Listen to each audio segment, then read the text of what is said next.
आजबाट राष्ट्रिय स्वतन्त्र पार्टीमा आइसकेको छु र अघि भर्खरै यहाँ आइपुगेर तपाईँहरूलाई भेट्न पाउँदा तपाईँहरू देख्न पाउँदा एकदमै खुसी लागेको छ, साह्रै माया लागेको छ, साह्रै खुसी लागेको छ।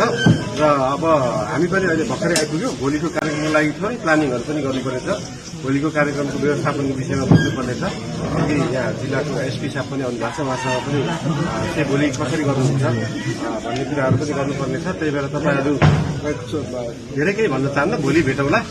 आजको लागि मात्रै गरेर शान्त भएर बसिदिनु, भोलि कार्यक्रम स्थलमै सबैजना आउनु होला है।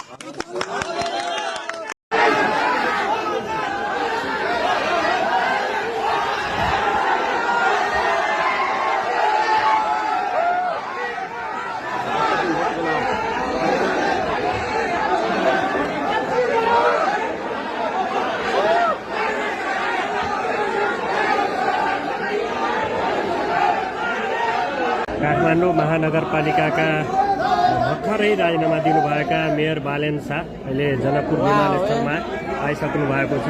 उहाँलाई स्वागत गर्न राष्ट्रपाका कार्यकर्ताहरू अगाडि गइरहेको यहाँहरूले हेर्न सक्नुहुन्छ।